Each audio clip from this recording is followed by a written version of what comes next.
Alright, just getting everything set up here. Should be good to go as soon as people jump on. I'm not going to get started too quick.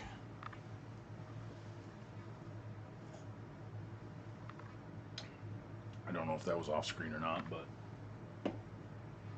I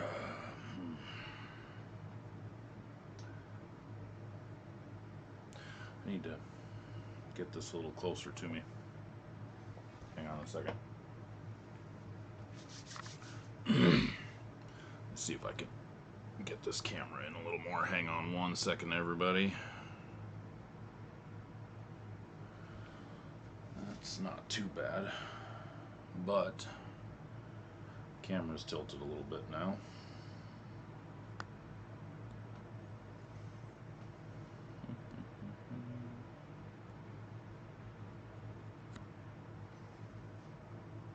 That's not bad. Alright, let me check my other screen real quick, make sure I'm still centered. Boom, good. Sweet.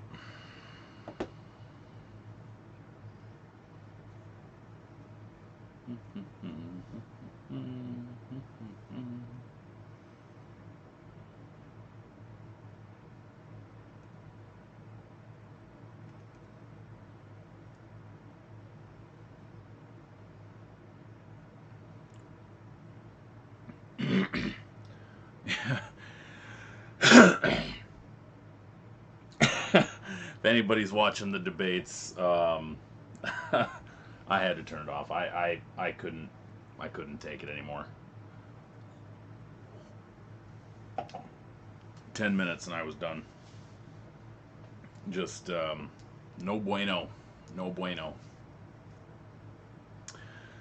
Oh, that was just a circus. So I definitely do not need to continue watching that. That was horrible. Alright, I'm just going to give this a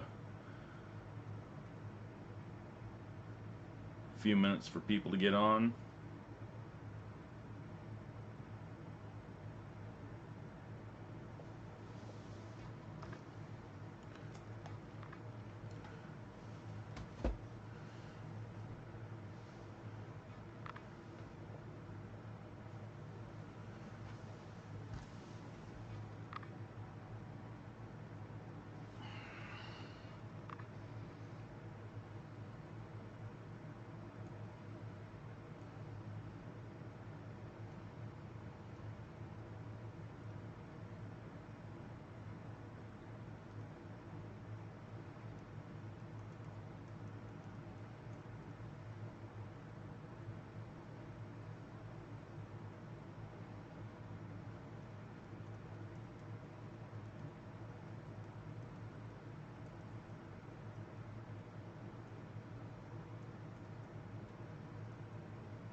Just one second. If you're just getting on, I am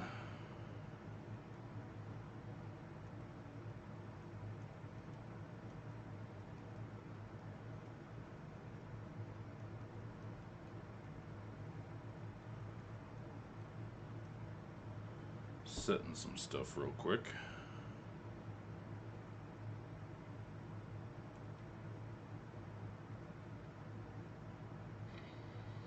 Oh, definitely don't want that on right now.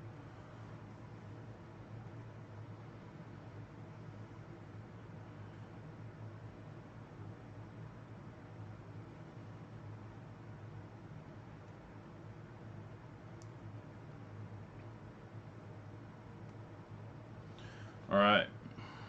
Hopefully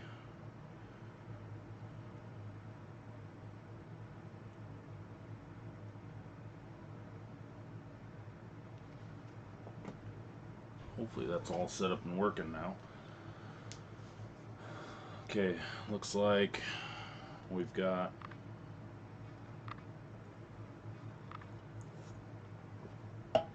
Good feed. Looks like sound was good. I just checked it. I had it on my phone. Should be good. Camera's good. I need to get a better stand. Actually, I need to be able to move my stand forward a little bit more. Get this a little closer in. My window shade backdrop back there. So as long as there's no sound issues, anybody that's online, just chime into the chat. If you can hear me, speak up. Shane, appreciate it. Thanks for joining. Just kind of getting everything going here. Since you're the first one in, I'm going to give you a little preview. So I opened some stuff earlier today, and knocked it out of the park would be an understatement. So I opened up what we're going to open tonight, Mosaic No Huddle Football. And I opened up a couple boxes earlier that I got a pretty good deal on. And to say that, like I said, to say that I knocked it out of the park is an understatement. First box, not even getting into the actual autograph that came from it. First box, I ended up with a Lamar Jackson MVP disco, which these discos are exclusive to the No Huddle product. And then the insert for Stairmaster Patrick Mahomes. And then in that same box, disco of Patrick Mahomes. So like I said, pretty good start, and it just got better from there. The whole 2 boxes was phenomenal, and I'm excited to go through everything that I got and show you guys, and then I'm even more excited to rip that 3rd box tonight, because that blew my hobby boxes out of the water. Let's see here. I opened up the one hobby box on live stream that first night, and then opened up some solo packs. I didn't actually go and open up any more boxes, but opened up some single packs. Got excuse me, got some pretty decent stuff, including a Justin Herbert silver, which I believe I showed on last week's live stream. But what I've got laying out right here, right now, like I said, it destroys everything that that I opened up before. So it's pretty impressive stuff, and those boxes were flipping loaded. All right, so just gonna give it a few more minutes to get people in here, and then I'm gonna do Week 3 NFL recap. So I actually took notes this time. I usually like to wing it when I'm doing my broadcasts. That's what I did before. So it was kind of an unscripted type of thing, and I'm not really scripted right now either. I just have some notes, some key points I want to touch on and stuff. But that way I make sure I cover all the games as well, because at my advanced age, as I like to call it, sometimes it's not easy to remember all 16 games that took place over a weekend. So I'm going to give it about 2-3 more minutes, and then I'm going to get firing on the NFL recap for Week 3.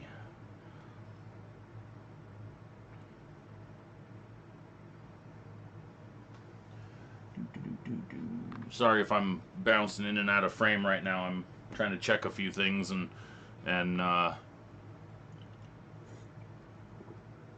make sure I'm all covered. So I'm going to check this again real quick. So I got a dual screen. I want to make sure that I'm easy to fit in here. Okay. Looks good. I need to get it on. I also watch the feedback on another device, so that way I can see what's going on. I need to see that real quick on the live stream. I want to see what it does. That should work. The feed is about 20 seconds delayed. There we go. Perfect. Look at that. Boom. What up, Taylor? All right. So you missed it. I was actually just showing Shane a couple seconds ago. I gave him a little preview of some of the stuff that I got opened earlier today. A couple of the cards that I pulled out of some Mosaic No Huddle earlier that I'm going to be covering with you guys here once we're done with the NFL recap for the week. Oh no, you didn't miss it. You didn't miss it at all. Trust me. I was just giving Shane a little preview. So trust me, there will be.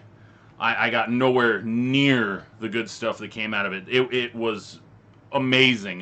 Like I was telling Shane, it blew everything that I opened from standard Mosaic out of the water.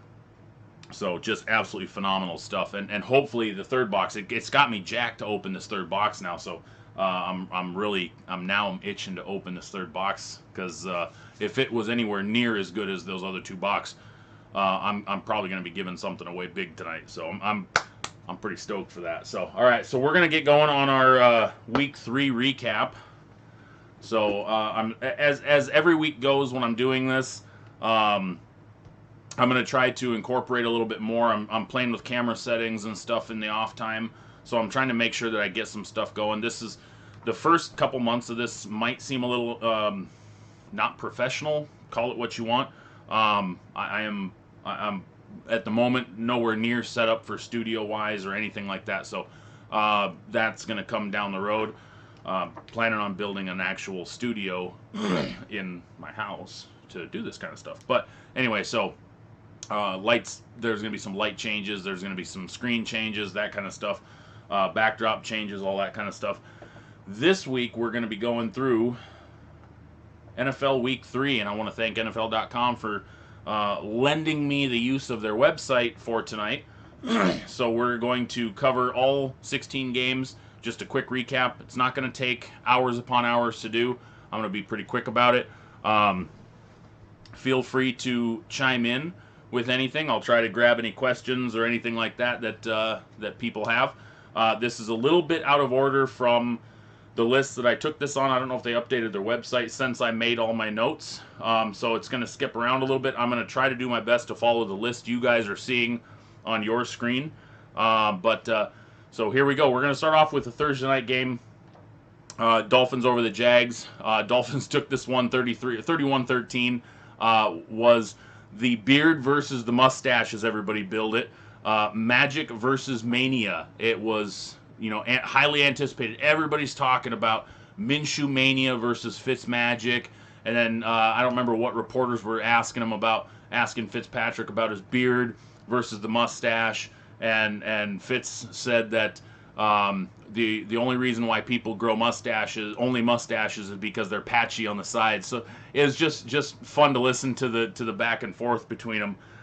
Get a kick out of those two. They seem like pretty good at ribbing each other a little bit. Unfortunately, though, for Mania, he was unable to muster enough offense, and the Jags pretty much got destroyed in this game. I was really hoping to see the Minshew Mania take over and have a big comeback in the third or the fourth quarter. Just never happened. Fitz balled out, though, but they just never were able to get Jacksonville in the game, and Miami just laid a beating to them, essentially. Moving on to Sunday's games, as I said, we're going to have some discrepancy in my list here, so I'm going to try to skip around. Sunday's games had some shockers and also some, what did you expect type of results, because, let's face it, some of these matchups were, just straight up, duh, no crap. So according to this list, we're going to start off with Texans-Steelers game, which works well for me, obviously. I'm representing today. Ryan Shazier, one of my favorite linebackers. Obviously, it's sad to, what happened with him, but still will always be one of my favorite linebackers. And I wish him the best in his long recovery. So, Steelers over Texans 28-21. This game should have been an absolute freaking blowout. The Steelers defense really had an opportunity to make a statement, and they allowed Deshaun Watson to pick them apart, so to speak, in the first half. They got some pressure on early. They had some good stops, but overall, they didn't disguise their blitzes. They weren't very creative to begin with, and they allowed some big plays, which allowed Watson to pick them apart downfield. A little bit lackluster, we'll call it, in the first half. To give up 21 points to a team who literally leaks pressure through their offensive line was a little disheartening for me as a Steelers fan. Was hoping to see the Steelers really lay it to them. Now, we did have a handful of sacks. We did have a lot of quarterback pressures. And in the second half, they really did tighten that down. And that's really the defense that we're hoping to see going forward. All 21 points the Texans put up were in the first half. So if you didn't watch the game, it was a slugfest in the first half with the Texans leading at halftime. And then the Steelers came back in the second half, and they really put the clamps down on them. I think they only allowed 51 yards in the second half to the Texans offense, which is pretty awesome to see. The defense, from a run game perspective, is on point. Steelers this year are averaging 2.7 yards per carry allowed to running backs. Absolutely amazing. They are the number one run defense in the NFL. They rank first in sacks and second, and tied for second in INTs. And then during this game, Ben did what Ben does, and Ben moves the ball. Ben throws touchdowns. He's got a great receiving core, now tied with another tight end. Vance McDonald was a big animal last year when he was healthy. Now add in Eric Ebron. Ebron had a coming out game for him. Was a big night for the Steelers offense, being able to really take it to the Texans in the second half especially. So Steelers over Texans 28-21. Game number 2 we've got. This game was ridiculous. Bengals, Eagles, 23-23 overtime tie. Absolute stinker. I was just absolutely, I don't even have words for it. Disappointed, disheartened, whatever you want to add to it. Watching this game from an Eagles perspective would have made me want to throw up. Thankfully, I'm not an Eagles fan. I am a Carson Wentz fan, though. Go NDSU. Wentz should have been able to pick this defense apart because the Bengals really do not have a good defense. He struggled to get anything going. Between his wide receivers dropping passes and his inability to get the ball placed where it needed to be, it just was a bad combo. Then add on top of it Dallas Goedert, one of his big threats, goes down with an injury. Didn't help at all. Now, Wentz did lead them into a fourth quarter comeback, and that was good to see. He put the team on his back, and he got them going. But that offensive line, they've just struggled. Now, granted, the Bengals didn't put a lot of pressure on them because they don't really have a pass rush. And I think that was part of the problem, is that Wentz is so used to getting buried right now that he didn't know how to handle no pressure. On the flip side of it, Joe Burrow, I would probably say, took a step in the right direction in terms of efficient play and not losing a game. This was Burrow's first non-loss as an NFL quarterback. Granted, it was a tie, but excuse me. Burrow went 31 of 44, 312 yards and 2 touchdowns, 0 INTs this time. Ladies and gentlemen, he's going to lead them to a win soon, as long as his defense doesn't give it up. So, anyway, tie 23-23, Eagles and Bengals, both now 0-2-1. We got some comments coming in. Worst viewed debate. Yeah. Debate or the Cincy-Philly game. Ooh. Man, the debate was brutal. I watched about 10 minutes of it, and I got a headache listening to the both sides. Just, I can't do it. And I think I would probably rather watch the Eagles and Bengals game over again, and that was brutal to watch. So we'll go that route. All right, next up on the list there, we've got the Giants-San Francisco game. Niners won this game 36-9. On paper, prior to this game, this matchup should have been way close just because of the injuries to both sides alone. The Niners are missing, man, what, 3/4 of their team? And then, of course, the Giants, as we all know, Saquon Barkley's out for the season. But San Francisco held the game firm from the start. This was not anything that they were willing to even allow the Giants to even step into. The incumbent starting quarterback Nick Mullins actually did a fantastic job. He was 25-36, 343 yards and a touchdown. While the Niners run game did exactly what the Niners run game does, and that's score touchdowns. They put up 3 touchdowns again, but this time they didn't cross the 100-yard mark. and probably the first time in over a year. The Niners' run game for the last year has always been the very highly coveted, three-headed monster, two-headed monster, and it was unstoppable. They did not cross 100 yards against the Giants. Now, granted, they didn't really need to. Now, Mullins did spread the ball around. This is where it might not be a bad idea until Jimmy Garoppolo comes back, if from a fantasy perspective, to maybe pick up Nick Mullins. Nick Mullins did spread the ball around to 10 different pass catchers, and that was minus George Kittle, minus Emmanuel Sanders from last year. So he didn't really have a die-hard threat this year, or in this game, but he still spread the ball around, did very well, 343 yards for Nick Mullins. Giants just struggled. Daniel Jones only threw for 179 yards. 32 attempts, did not throw for a touchdown. That looks very bad, especially for a young, up-and-coming franchise quarterback to not throw a touchdown against a highly injury-riddled defense. Was very, very bad outing for him. Daniel Jones also led the Giants in rush yards, by the way, if you didn't notice that. 49 yards on the ground. This is one of those outings for the Giants that you just want to stamp UGLY ugly.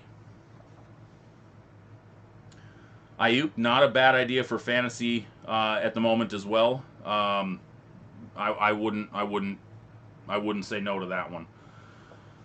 Patriots Raiders. Patriots 36, Raiders 20.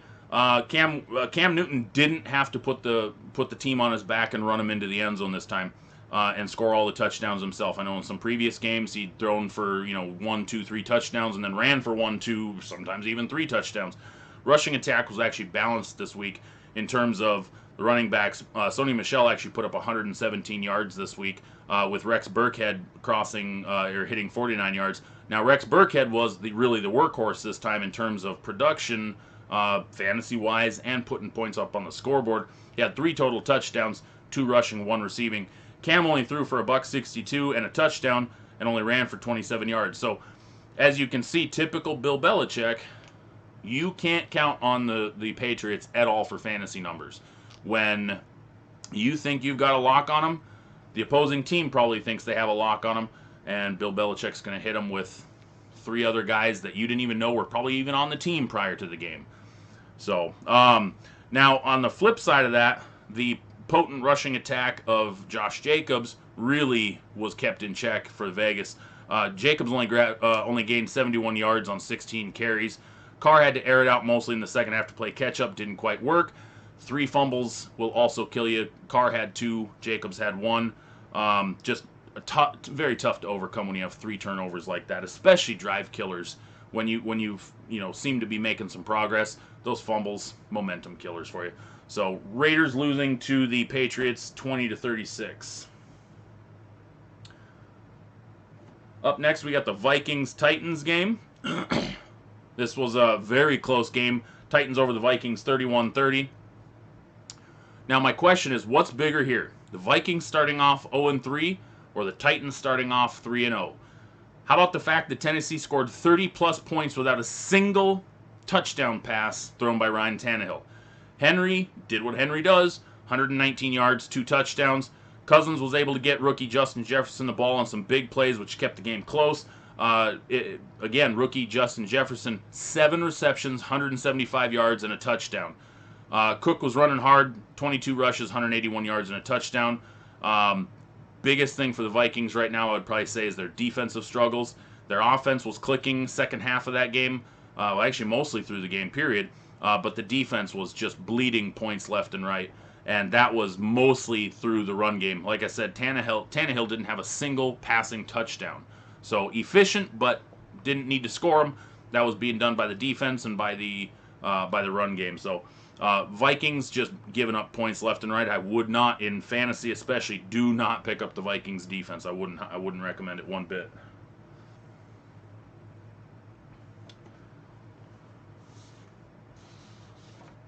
Moving over to the Washington Redskins, or excuse me, sorry, my bad. The Washington football team and the Cleveland Browns. Browns won this game 34-20. Ladies and gentlemen, the Browns have a winning record. This is the first time in almost a decade The Browns are 2-1 right now, and they're tied with the Baltimore Ravens for second in the AFC North, which means the Ravens aren't in first place either. Guess who is? The 3-0 Steelers. We'll get to that in a little bit as well. The running game for the Browns really kept them in this game. Chubb and Hunt might be the most prolific combo in the NFL right now. The dynamic playmaking, they're gaining chunk yardage. I haven't seen a running back duo in the NFL do this, I don't think, ever. Let's see. They went off for 154 yards. Chubb scored 2 of the touchdowns. It just ridiculous. Washington didn't really look ready to play this game at all. It was almost like they were coming off a week of no practice. It was just lackluster, turnovers. It was 5 turnovers. They had 2 fumbles, and then Dwayne Haskins threw 3 interceptions against the Browns. Now, the Browns have a good front. I'll give them that. They have a couple of good in their secondary, but they can be exploited. We've seen teams do that. The last couple of weeks, teams have put up points on them.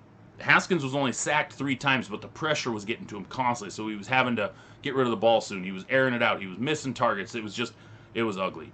Tried to watch the game. That was almost as ugly as the Bengals-Eagles game. Carson Wentz needs to figure that out. Anyway, he did manage 2 touchdowns, though, so there is some hope for the Redskins. But, I mean, they've lost a few key pieces as well this year. So it's going to be interesting to see, but don't give up on Dwayne Haskins. He actually looks like he could potentially turn into a franchise quarterback.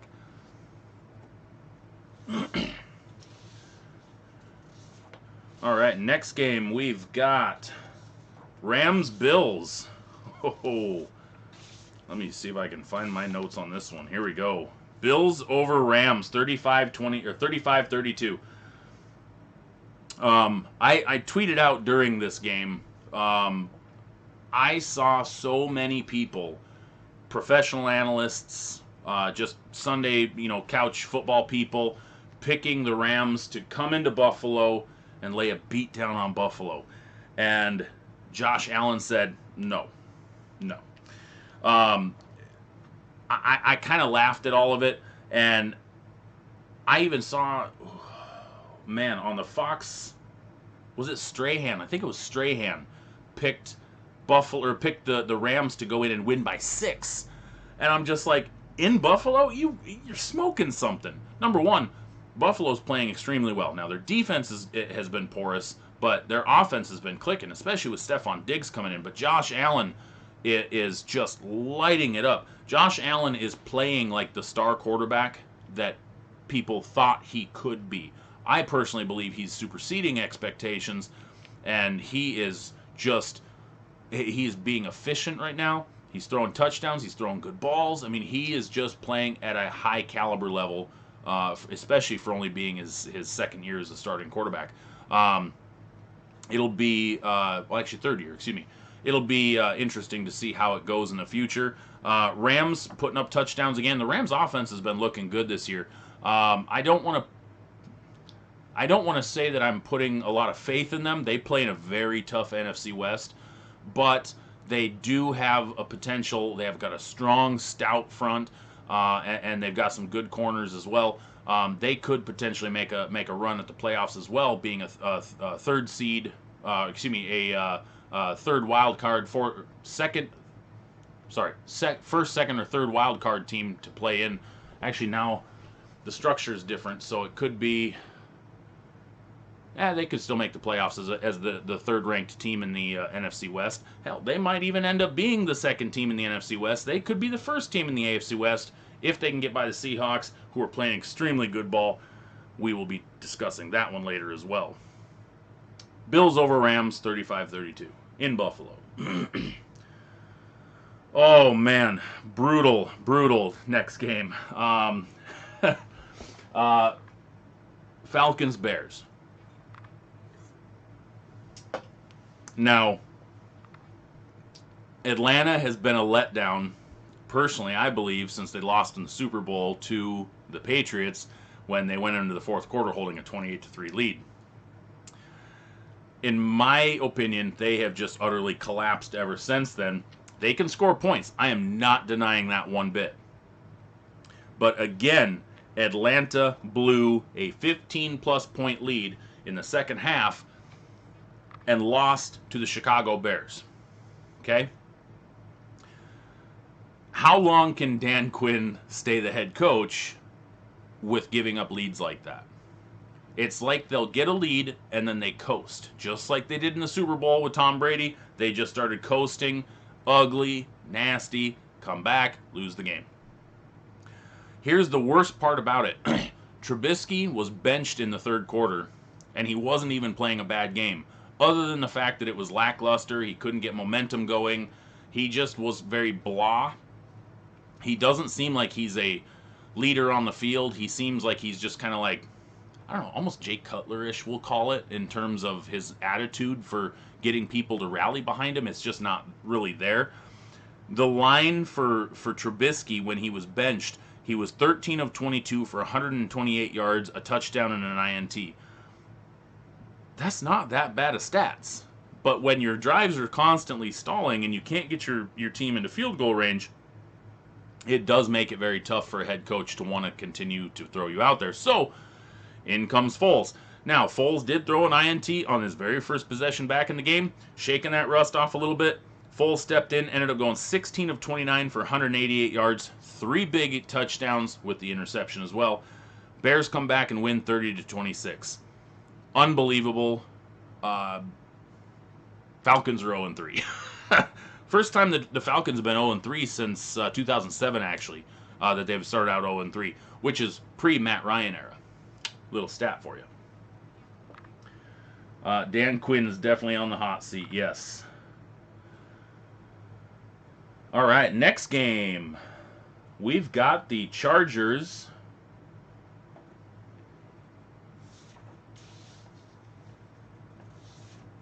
It was Panthers-Chargers. There we go. Justin Herbert got his second start.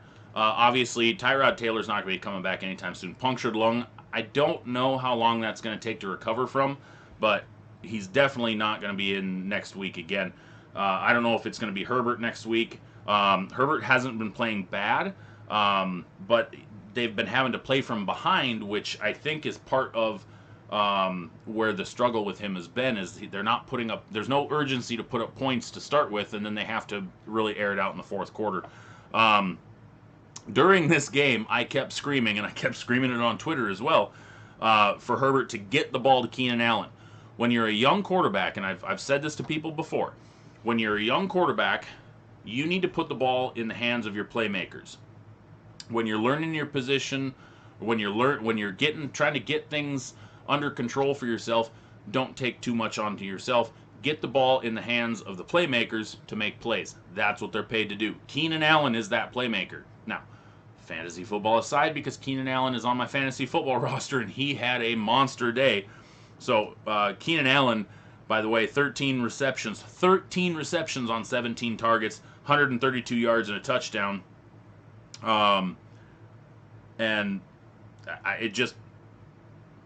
It's hard to argue with Justin Herbert starting right now, playing well, because he put up 300 plus yards. Now, I will say again, they got Easton Stick waiting behind him, and this is my little shout out to NDSU again. Easton Stick is a very good quarterback. So if Easton Stick ends up stepping in for an injured Herbert, or because of a lack of wins by Herbert, you may not see Tyrod Taylor come back. You may not see Justin Herbert come back. It could be the Easton Stick show. Panthers look decent considering most of their weapons are on, or their most potent weapon, is on IR. Christian McCaffrey, obviously, which kind of makes a lot of people not really as interested in watching the Panthers games so much right now, because McCaffrey was that electric player that everybody loved to watch. Teddy B was very efficient though, 22 of 28 for 235 yards. Now, do not sleep on Mike Davis, and I'll say this: he's bounced around the NFL a little bit, but he's been a solid fill-in running back. Drafted by the 49ers, came and filled in a little bit during some injuries. They dropped him or cut him down to the practice squad, whatever. Seahawks picked him up when they were having some injury issues a couple seasons ago. Came in and he stepped in fantastically for about 4 games. And I can't understand why this guy hasn't been able to maintain a roster position. I don't know if it's maybe because he's got character issues. I don't know. I don't know much about him outside of the fact that he produces when he's on the field. As you can see from the game this weekend, he didn't quite top 100 yards, but he still had a pretty good clip per carry. So I would definitely think about rostering Mike Davis until Christian McCaffrey comes back, or if Christian McCaffrey is not able to come back. I don't know for sure yet. I haven't checked an update. Next game we've got, the Jets-Colts game. Jets over the Colts, 36-7. I'm just kidding. Colts absolutely demolished the Jets in one of the most embarrassing games. This might have been more embarrassing than the Atlanta failure to keep a lead over Chicago. I'm just kidding. That was actually probably more embarrassing. But the Jets stink. Jets, Jets, S-T-I-N-K, stink, stink, stink, stink. I mean, it's bad. Colts whooped them. 36-7, fire Adam Gase. That needs to be the rally cry for the entire Jets fan base. Adam Gase, I cannot figure out why he still has a job this year. I figured they would have fired him last year. He must have pictures of somebody with a prostitute or something. I don't know, but the guy needs to go. He is not a good head coach at all. I don't really need to say anything else in terms of the Jets. Aside from scoring a touchdown in the first quarter, they were just atrocious. Pick up the defense that's playing against them going forward, because unreal. They put up 28 fantasy points for the Colts because of the inefficiency of the Jets offense, so not a bad idea. The Jets just looked lost on the field. A bunch of poking, and there was nothing going on. As far as the Colts, I don't know if you could luck into a better win than that ever. They had a little struggles on offense. Phillip Rivers the games mostly. He's that gunslinger mentality, but he's not accurate. So he throws a lot of INTs. He does, but 36 points, and only 2 of them came from the offense. Kind of tells you what you need to know. One thing to keep an eye on, Jonathan Taylor. I do believe that kid is going to be a stud. I didn't really do a lot of research on him pre-draft, and I had a bunch of people tell me that he is the real deal. And so far, for the Jets stepping in for all the injured running backs that they've had, Jonathan Taylor has been legit. Also have him on my fantasy team, so that's how I know how he's doing. Scored a touchdown.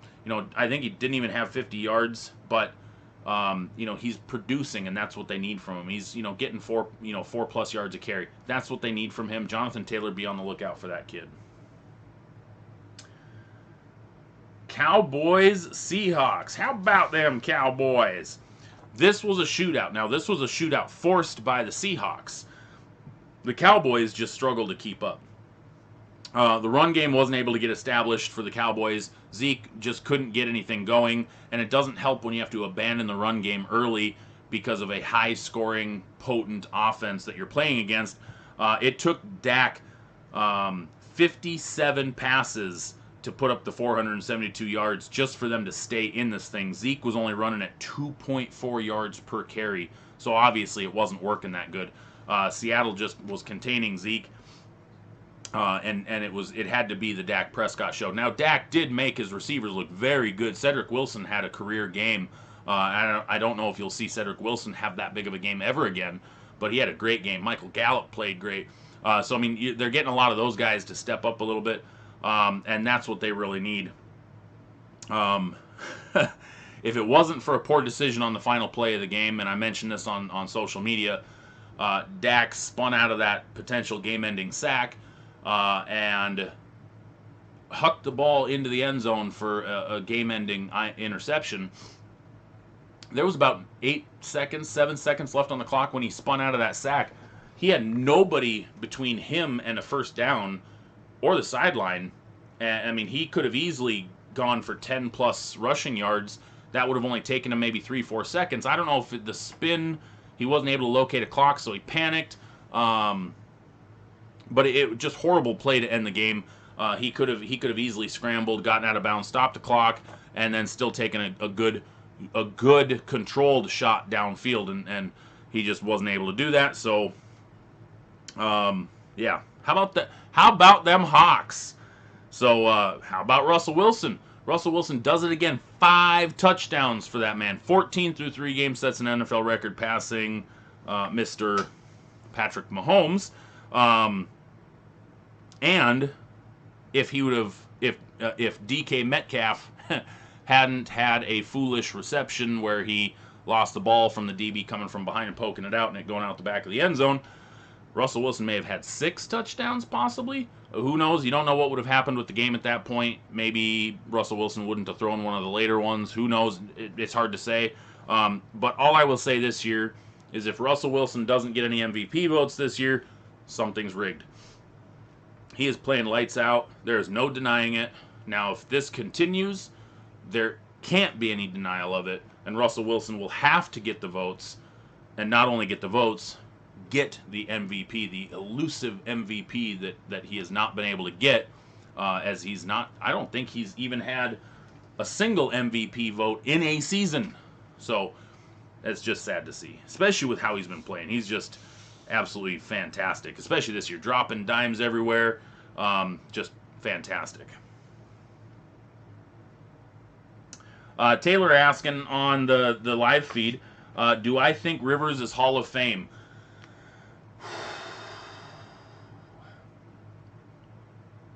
That's a tough question. He's got stats, but a lot of that stats is longevity. He has, what, 1 playoff win in his career? Maybe 2. I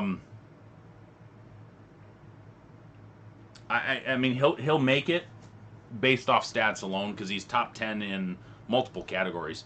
So I think he'll make it. I mean,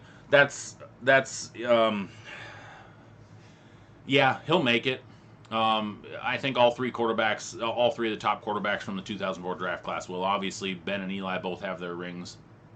I don't think that Rivers' body of work, as far as leading his team, is worthy of it, but his stats are absolutely. I don't think you can deny that. I don't think you can take that away from him. I think he's going to end up being a Hall of Famer. Maybe not first ballot Hall of Famer, but I think when the time comes, at some point, he will be a Hall of Famer, yes. Good question, though. That's a good debate question. We're going to have to do that again. We're going to have to talk about that again some other night. Moving on, we've got the Bucks and Broncos. And that one, here we go. We've got the Bucks winning that one, 28-10. For anybody mad at the Broncos this year, you have to look at their body of work this year with the facts. There's no Drew Lock, there's no Von Miller. Now, I don't know how long Drew Lock's going to be out, but Von Miller appears to be out all season long. That alone, that's the quarterback of their defense. That is just as important as Drew Lock. Now, I get it. Drew Lock is young. Drew Lock is inexperienced. But they built around him, and they brought in receivers to pair with him. And yeah, he didn't get an offseason, but he didn't look bad in his first game and third, whenever it was when he went down in the Steelers game. But Denver's got the wind sucked out of them right now. I mean, it's with the losses they've got on the field, it's just not good. So I don't, if you're a Denver fan, don't be deflated by this. Look at it as this is kind of a practice run for next year. Also, actually, yeah, I just read this a little while ago. Brett Rypien is going to apparently get the start next week. So they're changing quarterbacks again with the injury to Locke. So they're going to have a third quarterback for the season already. As far as the Bucks go, Bucks finally got Gronk involved in this offense. There was a lot of talk prior to this week about how Gronk wasn't involved. They weren't throwing to the tight ends. Bruce Arians says, we've got wide receivers to catch the ball. We don't need to get our tight ends the ball. Yes and no. When you've got tight ends, the level of tight ends you've got as the Bucks, Cameron Brate, O.J. Howard, Gronk, they're playmakers. OJ, Howard, and Gronk could be better than the Gronk Aaron Hernandez combo. I know that the Patriots had before everything happened with Aaron Hernandez. OJ Howard, I believe, is better than Aaron Hernandez in his prime. So that could be a devastating combo. Then you add Mike Evans into the mix and Chris Godwin, and you've got a dangerous pass catching group. And I hope Bruce Arians figures that out, because I really like Bruce Arians as a head coach, and I think he could really exploit people with that deadly of a combo. Now, a lot of fantasy people were a little frustrated because Mike Evans only had 2 catches for only 2 yards for 2 touchdowns. So he didn't get the yardage that he normally would like to see, and he didn't get the targets that he would like to see, but the Bucs didn't need to. The Bucs didn't have to put up a ton of points because, I mean, let's face it, Broncos only put up 10. Fantasy owners, in terms of production in that game, the other thing that must be frustrating is the running game. There's no consistency that they've got going on at running back right now. Leonard Fournette, you kind of thought last week that he was going to come in and take over and he was going to be the lead back. That didn't happen this time. Ronald Jones ended up with almost double the carries that Fournette had. So Jones kind of stepped in this time. So is it going to continue to do that? It's going to be very frustrating to people who own Fournette or Ronald Jones in fantasy football over the next few weeks. But we'll see. Maybe there will be some more clarity over the next few weeks.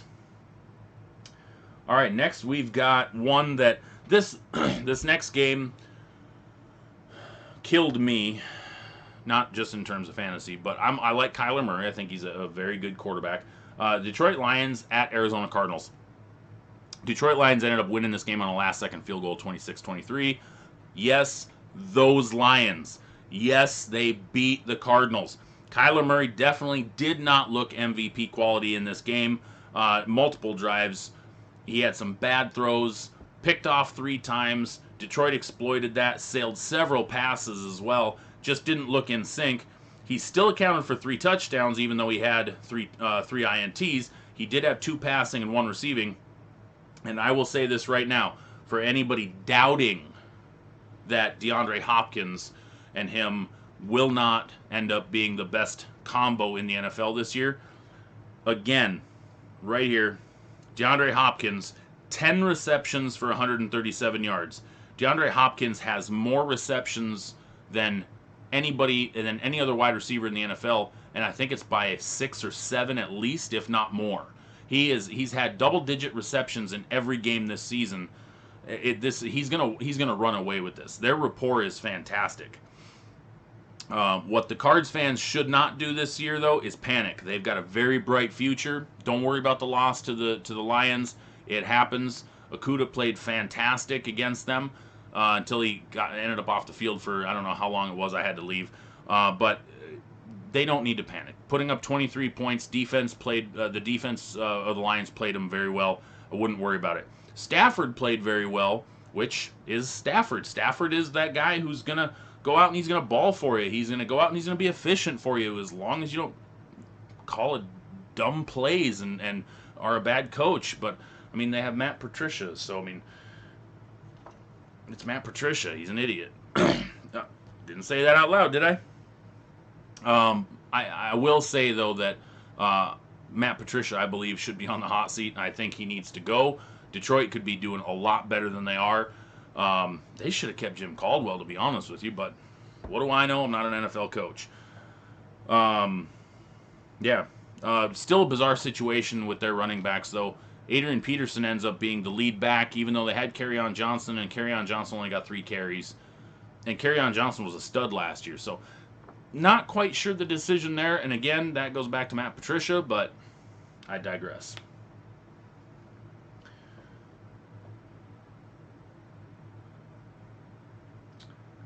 Dave F. I thought Arizona was going to surprise this year. Instead, they cost me my parlay against the hapless Lions. Yes, I still think that Arizona is going to be one of the best teams in the NFC this year, and still be only maybe the 2nd or 3rd best team in the NFC West. I think whether Kyler Murray ends up an MVP level quarterback this year or not, they're set for the next 5+ years with him and DeAndre Hopkins. I'd love to see Larry Legend, aka Larry Fitzgerald, get a Super Bowl ring before he retires. Larry Fitzgerald's Minnesota boy. I just don't know if it's going to happen. There's a brutal division for them. I just don't know if it's going to happen. All right, getting into our evening game. Green Bay Packers at New Orleans Saints, Sunday Night Football. Packers end up over the Saints 37-30. This shouldn't have been a surprise. Brees looked, we'll call him human, for lack of better words, without Michael Thomas. Brees has not looked that great this year at all. Human, again, would be a great word to call him. Everybody's always said Brees looked superhuman throwing the ball. Was it, or was it just he had guys around him that could make plays? And yes, he's got Alvin Kamara, but there's the wide receiver group that he's got. Yes, Emmanuel Sanders, very good receiver, but he's no Michael Thomas. Alvin Kamara is an absolute friggin' stud, and I don't know if the offense is capable of running around Alvin Kamara, because you can literally stack the box against Alvin Kamara and take a lot of that away. So having a Michael Thomas there really opens up the game for him a little bit. But Alvin Kamara basically proved, hey, try to shut me up. I'm going to run all over you, because he ended up scoring, 2-3 touchdowns, whatever it was. But Alvin Kamara is an absolute monster. With McCaffrey getting so much attention last year, Alvin Kamara basically came out and said, hey, guess what? I'm just as good as he is. If not for Russell Wilson going absolutely nuclear this year, switching gears over to Green Bay for a second, I think Aaron Rodgers would be in line for MVP this year. Actually, even Kamara could be in line for that as well with how he's been playing. Aaron lead for the MVP without Russell Wilson. I could see that. He's running that offense to perfection. 3 more touchdowns this week, getting production from practice squad players. He's got wide receivers running routes for him that were on other teams last year. And we're talking that got cut. I mean, look at, not Marquez Valdes-Scantling, but Lazard. Lazard was with the Jaguars last year, Titans, whoever it was, practice squad player. He's making these guys look good. Now, Davante Adams out again, so we'll see what happens. But Aaron Rodgers playing at a very high level. And then, his State Farm commercials, by the way. And don't worry, no dogs were hurt during the filming of his commercials. So he says on the Pat McAfee podcast. Yes, Taylor, good call. He's playing with a chip on his shoulder, basically. That sums it up. All right, game of the week. Monday Night Football. Massive game. What a massive game. Lamar Jackson versus Patrick Mahomes. 2 brightest stars in the future. 2019 MVP versus 2018 MVP and Super Bowl MVP. The game didn't quite go down as Lamar wanted it to, obviously, as we all know now. If you didn't watch the game, you probably at least heard the scores. But let's face it, the Ravens are going to be fine. Lamar only put up 97 passing yards and also ran for 83 yards, which is typical for him to be able to do that. But the Ravens are going to be fine. The Ravens have a very tough defense. The Ravens have a very good run game. Lamar Jackson leads them. Lamar Jackson is a very good quarterback. Now, they do struggle against certain teams. Let's face it, Chiefs seem to have their number. Just wasn't Lamar's night, we'll put it that way. Mahomes looked every bit of the reigning Super Bowl MVP, dropping absolute dimes on deep throws, chunk gains, utilizing under the radar players for touchdowns. I mean, he had a lineman touchdown, he had a fullback touchdown, 4 touchdowns that he threw for, and he ran for his own. Clyde Edwards-Helaire looked human in this game, we'll call it, except for a couple runs. He was pretty much held in check, but he only averaged 3.2. But that Ravens front is very tough, so I wouldn't put that on CEH at all. I would say if you've got him in fantasy, you are doing good. I was having this conversation with somebody earlier today. my opinion of how this is going to go down, because now it's 3-0 in terms of Patrick Mahomes versus Lamar Jackson. Patrick Mahomes 3, Lamar Jackson 0. The Chiefs are to the Ravens what the Patriots were to the Steelers from 2000 to 2019. There you go. The Steelers always struggled trying to beat Tom Brady, trying to beat Bill Belichick in general. So that's the way I'm putting this. The Chiefs are to the Ravens what the Patriots were to the Steelers. I like that. So this will be a great conference rivalry for many years to come, though. So I'm excited for more football between those guys. This is going to be a lot of fun. Those are two great quarterbacks, and they're playing at a very high level. So it's going to be a lot of fun to see the next decade of football. Yes, Taylor, Lamar did look bad. So, all right. So I'm going to cover some of the stuff that I opened up earlier today. Let me get my screen back over here. Okay, so later tonight, or well, not later tonight, here in a little bit, we're going to open up a box of Mosaic No Huddle. And I want to thank Johnny from Collector's Corner for hooking me up on this for tonight's broadcast. We're going to do a giveaway. Splurged a little bit, we'll call it, and I opened up a couple boxes myself. 2 boxes of Mosaic No Huddle. So, starting it off, just some of the parallels that I got. Box number 1 contained a Lamar MVP. This is the Disco No Huddle exclusive. Kind of hard to see. And then the Stairmasters Patrick Mahomes. And then I ended up with the Patrick Mahomes Disco base. Okay, so that was in the first box. As a Steelers collector, I also ended up with the Chase Claypool rookie in the Disco and the TJ Watt base Disco. And some veterans. Nick Chubb, purple. This one is numbered out of 50. So the Disco purple Nick Chubb. For the Seahawk fans, Jamal Adams, blue Disco, and this one's numbered out of 75. Yep, out of 75. And then some other Discos, Darren Waller, Charles Tillman. So these are just the basic Discos like what you saw a little bit ago. Silver of Joey Bosa.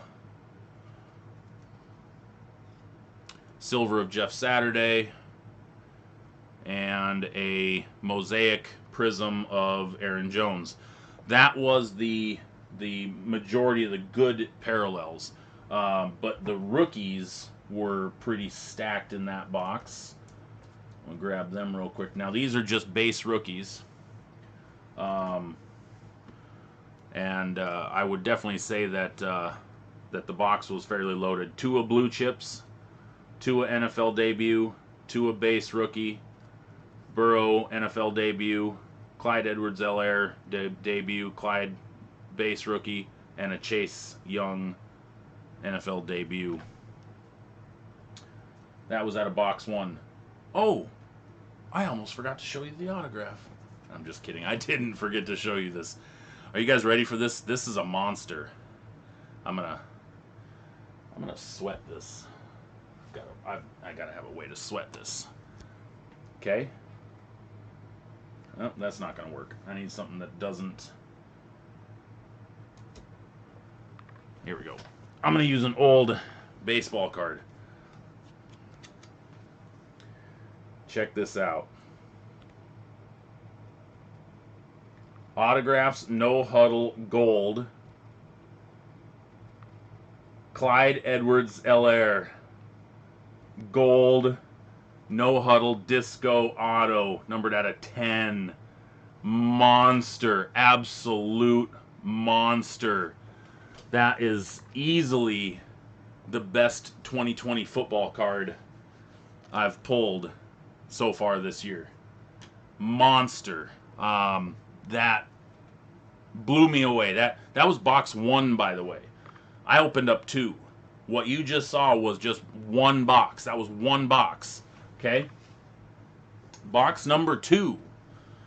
had a Tom Brady silver, which is his first year in the Bucs, a Lamar Jackson Pro Bowl, another Patrick Mahomes disco. So that's 2 Patrick Mahomes discos, 1 in each box. And then the big rookie I got, NFL debut, Jordan Love, pink disco, numbered out of 20. Monster hit right there. Huge. And then, because again, Steelers fan, another Chase Claypool, but this time the NFL debut disco. And then, oops, wrong card. TJ Watt Pro Bowl, so another TJ Watt disco, but this time the blue, numbered out of 75. So got my Steelers again. Got 2 Chase Youngs, 1 in each box. Two TJ Watts, 1 in each box. So this is kind of just enticing you guys for this box coming up that I'm about to rip open. This is how much good stuff is in this product. So the other parallels I got was Darren Waller Purple disco out of 50. Jerry Rice Hall of Fame disco. Stephon Gilmore disco. Dwayne Haskins disco. Charles Tillman disco. Curtis Martin Mosaic Prism. And the Amari Cooper Mosaic Prism. And then the rookies. This one was a little lower in terms of the big rookies, as you can see here. So we've got over here Chase Young, Justin Herbert debut, and Justin Jefferson. So not quite as big of a turnout in terms of the rookies on that one, but the auto. So you guys saw this. Clyde Edwards-Helaire, gold. This one's live. And no joke, this was back-to-back boxes. Joe Burrow, no huddle, disco prism, auto. Bam. Back-to-back boxes. Massive, massive hits. So that's what we have to look forward to with this bad boy that we're going to be opening in minutes. What a monster. Just huge, huge day for that. It's just crazy. Honestly, I'm still in shock at these 2 cards alone, but then you add in the fact that, I mean, you add in the 2 Patrick Mahomes, the Jordan Love, the Tom Brady, just insane day for Prism Mosaic No Huddle. So I'm going to get this stuff moved out of the way of the table here real quick, and then I'm going to get our box set up here to rip. So give me 1 second here. But yeah, absolute monstrous rip in 2 boxes today. And again, I want to thank Johnny at Collector's Corner Northwest in Bellevue for hooking me up on these boxes, because it means a lot when I've got some support from a local card shop. Johnny's a great dude. Watched some interactions with some customers while I was in there. If you got cards to sell, he does a pretty good job with comps and giving fair market value. He's probably one of the best paying card shops I've seen in terms of value against comps. He's paying about 75 to 80%. Okay, I'm gonna try to raise this up a little bit. Let's get camera over here real quick.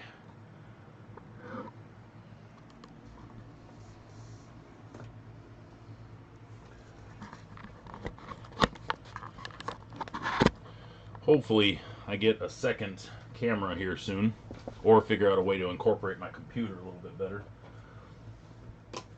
Alright, so there's our box of No Huddle that we're opening tonight.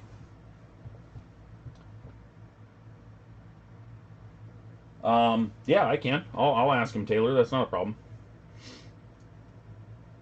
Okay, so with every live stream, we have our giveaways. And I'm just cropping this a little bit so that it's not such a mess. So our giveaways that we're going to be doing, actually before I do that, I want to make sure I cover this box with you real quick.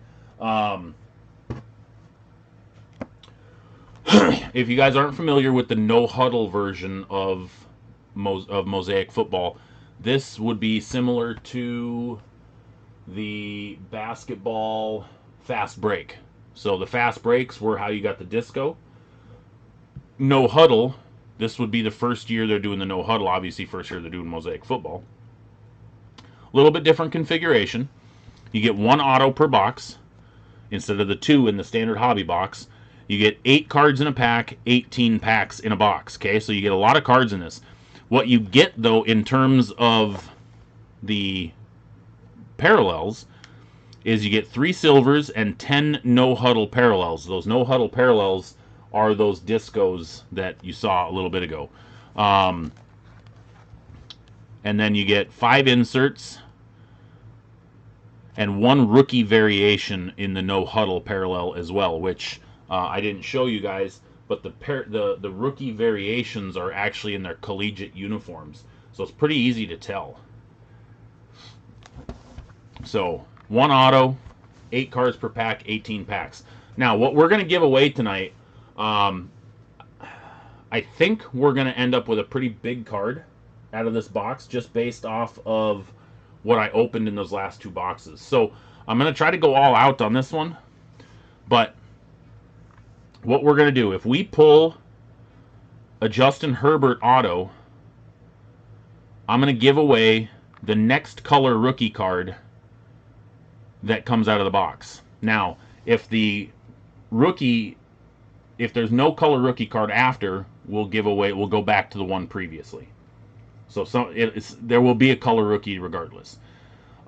If we pull the Patrick Mahomes stained glass, I'm going to give away one of those Mahomes discos that I pulled earlier. If we pull a Tua numbered rookie card, so any numbered Tua rookie card, I'm going to give away a base Tua rookie card. If we pull a Herbert, Burrow, or Tua numbered to 10 or less, I'm going to give away the auto from this box regardless of what the auto is. Okay?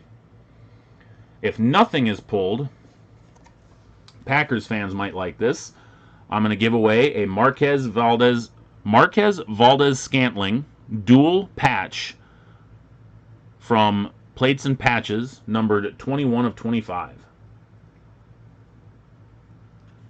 Okay?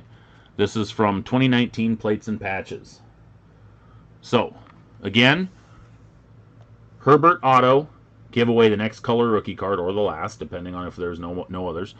Mahomes stained glass, give away the Mahomes disco.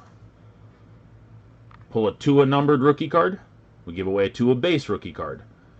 Pull a Herbert, Burrow, or Tua rookie numbered to 10 or less, we give away the auto from the box. If nothing is pulled, we give away the Marquez Valdez-Scantling dual patch numbered out of 25. All right. Does everybody understand? Is everybody ready? Okay. We are going to rip.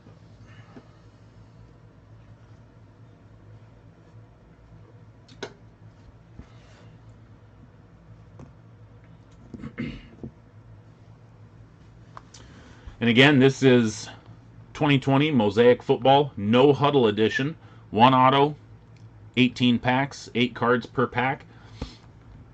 3 silvers, 10 no huddle parallels, 5 inserts, 1 rookie variation no huddle per box.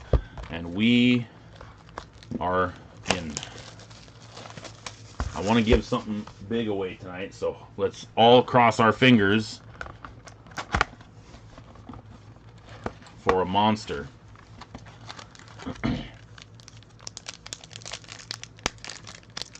First pack. First of 18. If you guys haven't seen these cards yet, These are the base cards. So we starting with Miles Sanders. I'm going to fly through the base a little bit.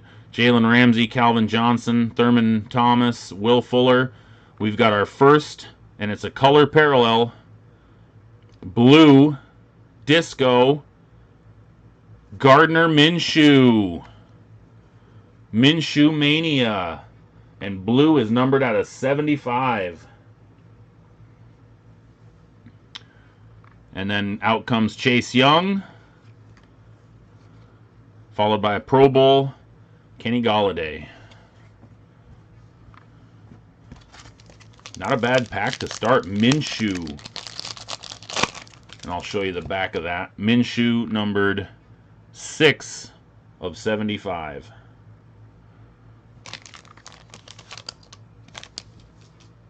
These are nice looking cards though.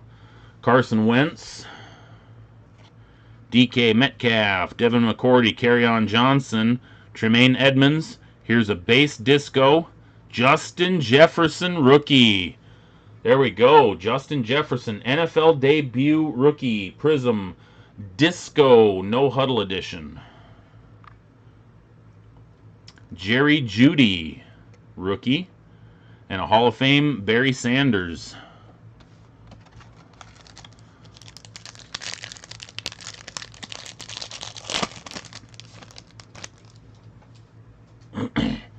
Deebo Samuel, John Riggins, Jamal Adams, Joe Mixon, Tyreek. What do we got? Jordan Love, another rookie in the Disco No Huddle Prism. Look at that pop. Jordan Love. CJ Henderson and a J.K. Dobbins NFL debut. This box is already shaping up to be good. Yeah, Taylor, I have not... Well, I haven't even looked for blasters of this stuff yet, but I can imagine how hard it is going to be to get anything right now with everybody gobbling stuff up. Terry McLaurin, Sam Donald, J.J. Watt, Kyle Fuller, Len Dawson. We've got a James Morgan in the Mosaic Prism Parallel.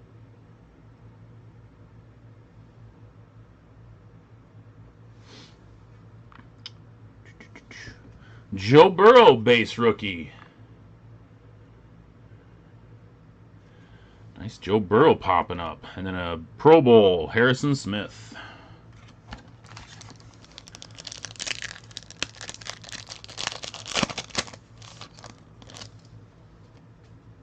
Uh-oh, something happened to my YouTube.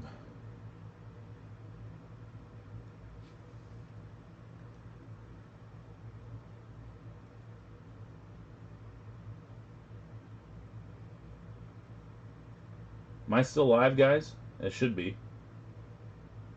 I don't know what happened to mine. Okay. Looks like I'm still live. Yeah, okay. Cooper Kupp, Rod Woodson, Troy Aikman, Ed Reed, Herman Moore. We have a pink.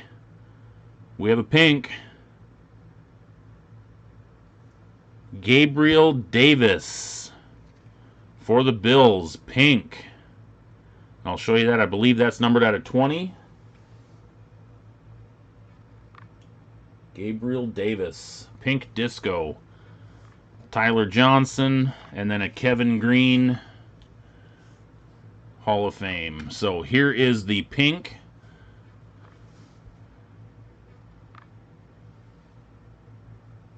Yeah, I think my browser just restarted on my YouTube, but should be fine. Gabriel Davis, pink, number 19 of 20.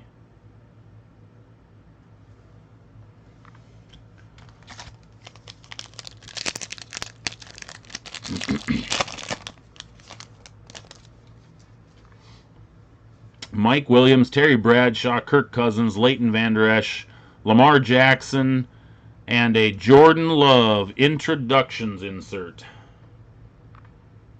Jordan Love. Followed by Kenneth Murray. There you go, guys. That is the photo variation. As you can see, Kenneth Murray's in his Sooners uniform there. And then an NFL debut, A.J. Dillon. So those are the photo variations. Now we're also guaranteed a photo variation disco in this box, in each box as well. So Dalvin Cook, Cam Chancellor, Jared Cook, both Cooks, DJ Moore, Amari Cooper, Blue Chips, Matt Stafford, Blue Chips, Matt Stafford, Jacob Eason, and Jacob Eason. I've been seeing this a lot in boxes where he's the last two cards, both his base and his NFL debut. Jacob Eason. UW. Marshawn Money Lynch, Mr. Skittles, Michael Thomas, Dick Butkus, Leonard Fournette. Here's our autograph. I skipped right into it. Legend for the Chiefs, Larry Johnson. Didn't even get time to sweat this one. Man, if I would have been pulling that, well, no, the Larry would have come out first. I was going to say the Chiefs logo. Larry Johnson, I don't believe that's numbered, but then we end up with a Lamar Jackson montage.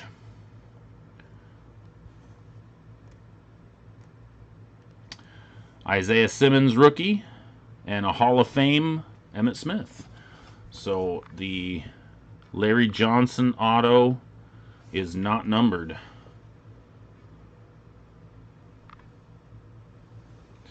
Alright, let me get that sleeved and top loaded real quick.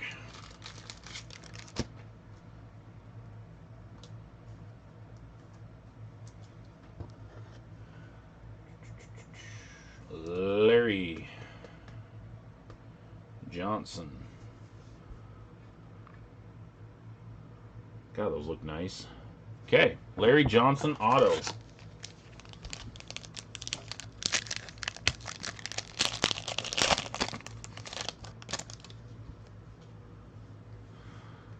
Yannick Ngakoue, Randall Cunningham, Michael Vick, Kenny Golladay, Tre'Davious White. Here's a silver, standard silver. Jalen Hurts, NFL debut. Jalen Hurts, NFL debut silver. Zach Moss, base rookie, and a Hall of Fame Michael Irvin. That Hurts could be a good one down the road too.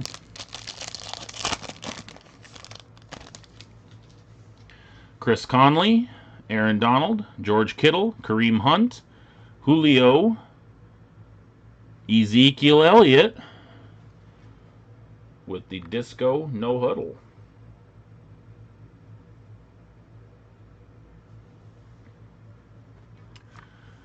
Antonio Gandy Golden rookie, and an NFL debut, DeAndre Swift.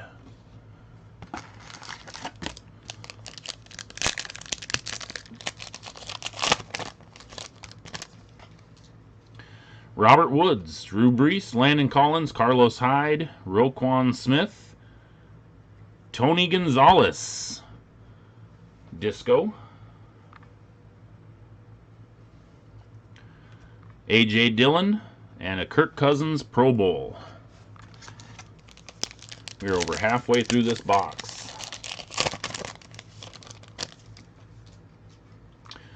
Adrian Peterson, Warren Sapp, Matthew Stafford. I see blue coming up. Cole Beasley, Andre Johnson.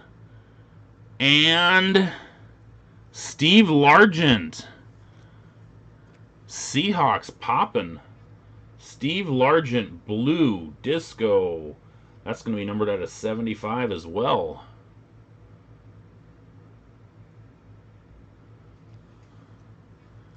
Followed by LaMichael Perrine, P. Ryan, and John Elway Hall of Fame.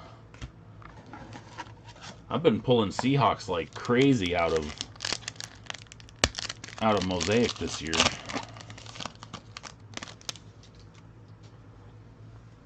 Le'Veon, Derwin James, Travis Kelce, Jason Witten, Mark Ingram, and another Gardner Minshew montage. in the Disco Prism.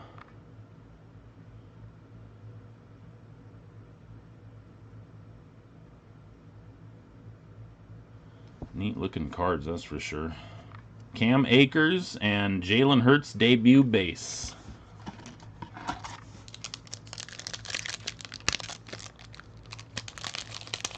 Yeah, they do. They use that photo literally for every card. I don't know why that is, if they just have a limited amount of photos of him, but it's in everything. Cameron Jordan, Marcus Mariota, Zach Ertz, Allen Robinson, Tony G, and Stephon Gilmore. No Huddle Prism Disco. Brian Edwards, and a Pro Bowl, Michael Thomas. Only got 4 packs left, guys.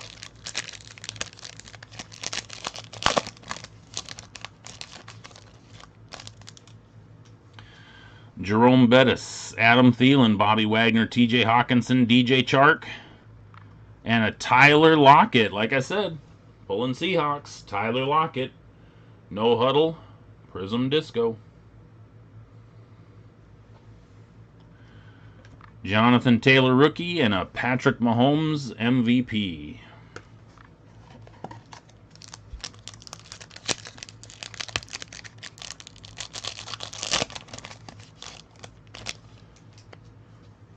Marshall Faulk, Jerry Rice, Zeke, Kevin King, David Montgomery. Here's a silver. Kenny Golladay. Traditional silver. Denzel Mims rookie, and an NFL debut of Henry Ruggs. All right, 2 packs left. I'm going to take them out. Push the box back. This is all we got left for this box.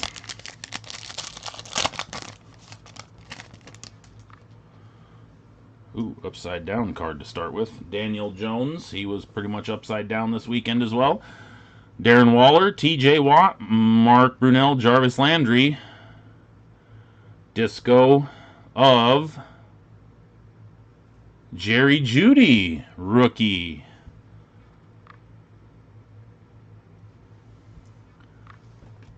Chase Claypool, and an MVP, Lamar Jackson.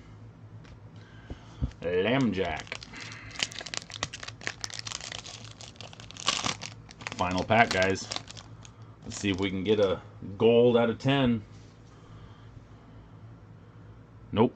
We don't have a gold, but we have a disco. Alvin Kamara, Josh Allen, Dak Prescott, Calvin Ridley.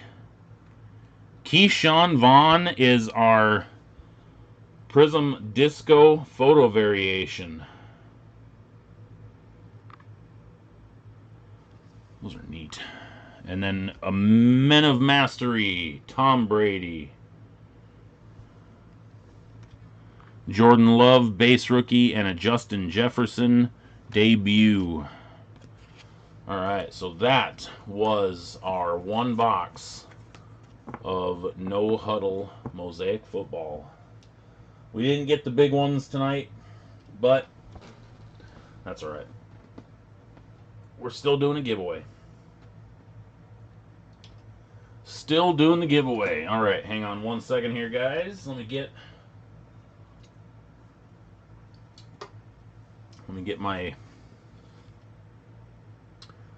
stuff organized here. So we're going to give away the Marquez Valdes-Scantling. Since we did not pull a Herbert auto, we did not pull a Mahomes stained glass, we did not pull a Tua numbered rookie card, we did not pull a Herbert, Burrow, or Tua rookie numbered out of 10 or less. Okay. Unfortunately. But we're still going to give away a card. And in fact, what I'm going to do is I'm going to give away an extra card with the Marquez Valdes-Scantling.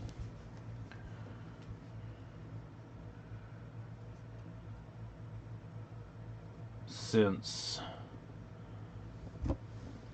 it's a Packer, I'm going to give away the Jordan Love base rookie. So the Jordan Love is going to go with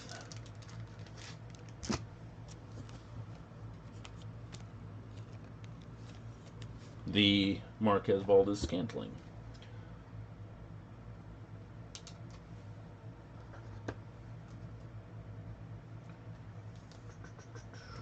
All right.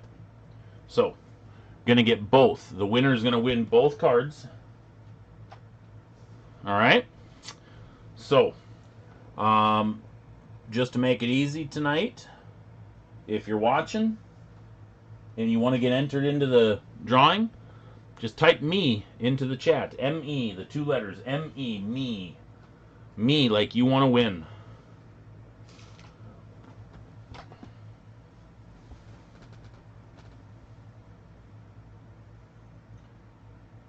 Just type me.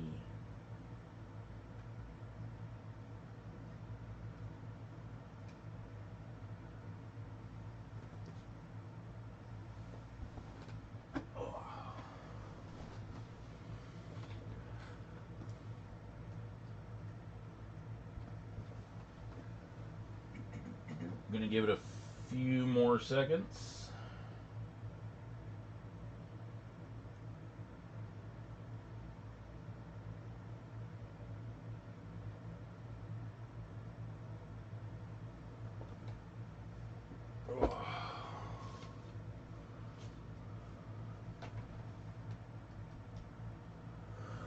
I'm going to sleeve up a few other... Move this. I'm going to sleeve up a few of these rookies that I've gotten here while I'm waiting. Give it a few more, just a little bit longer. See if there's anybody else that jumps on last second, or that was on and off and whatnot. I haven't been watching the amount of people online, so not quite sure how many people have been on throughout the stream. But give it about 10 more seconds here. Jalen Hurts silver. Do do do do do do do do do do do do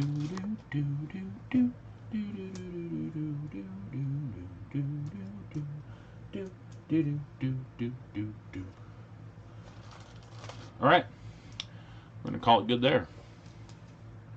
Looks like we've only got 3 entries for tonight. Taylor, Shane, and Dave.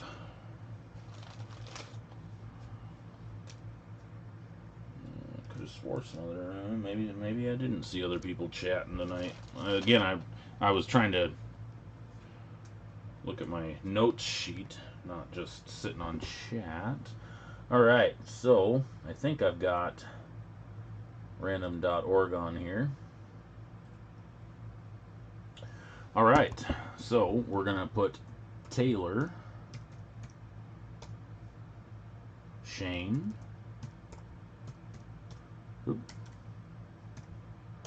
and we've got Dave. All right, and I'm gonna roll over to our dicer. We're gonna roll the dice. How many times we're gonna randomize the list? 7. All right, we're going to randomize the list 7 times.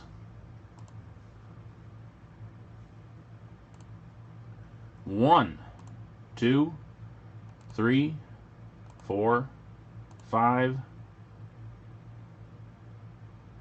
6, and 7th and final time. Good luck, everybody. Dave winning the Green Bay Packers cards.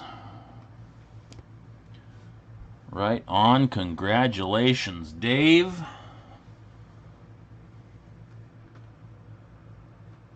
Oops, it would help if I swapped back over. Dave winning the Green Bay Packers cards. Congratulations, Dave. I'll get those out to you this week. And I want to thank everybody that jumped on and watched and listened to me ramble on NFL for a little while. And Again, hopefully we're gonna get this built up a little bit more as the next number of weeks go. I'm gonna probably chat a little baseball next week, with the playoffs going on.